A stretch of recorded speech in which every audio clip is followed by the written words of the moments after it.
গৃহপালিত দেখেছেন? ছেলে। আমি ওরকমই। আমার আব্বা আছে, যাকে আমি ভালোবেসে অনেক জড়িয়ে ধরে আব্বা বলতে পারি।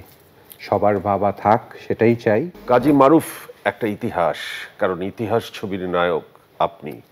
কাজী হায়াৎ আপনার পিতা। জি। আপনার শুরু এবং আপনার চমক অসাধারণ ছিল।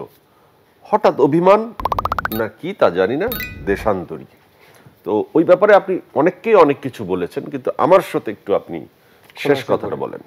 ছবি চলছিল না। এলএমই সার্টিফাইড বিশ্বসেরা কপারে তৈরি ওয়ালটন কেবলস, যা আপনার স্থাপনাকে রাখবে সব সময় নিরাপদ। সে সময় কারো ছবি চলছিল না। I am not being diplomatic. কারো ছবি চলছিল না। জাজ মাল্টিমিডিয়ার দৌরাত্ম, সব মিলিয়ে মনে হলো this is not the right time to invest in film, and this is not the place to live right now for me. চলে গেলাম আমেরিকা, ভালো থাকলাম, বাড়ির মালিক হলাম। দেখেছেন, আমরা সেই সব খবর জানি, আমরা ছবিও বানালাম। রাইট।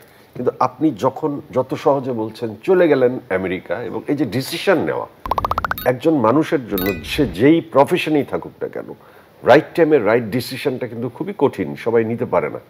আপনি এই ডিসিশনটা কিভাবে নিতে পারলেন? আমি নিইনি ডিসিশনটা আমার বাবা নিয়েছে।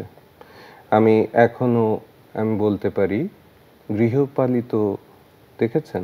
ছেলে। আমি ওরকমই। আমার বাবার কাছে এরকমই থাকতে চাই সারা জীবন, আমার বাবা যতদিন আছে। বাহ। অনেকে বলে না, আমার কমেন্টে দেখবেন, এখনই আপনার কমেন্টে থাকবে আব্বা আব্বা থাকবে। আমার আব্বা আছে, যাকে আমি ভালোবেসে অনেক জড়িয়ে ধরে আব্বা বলতে পারি। সবার বাবা থাক, সেটাই চাই। কিন্তু আমি আমার আব্বার সব কথা শুনি। তখন বলেছিল চলে যাও আমেরিকা। অসাধারণ।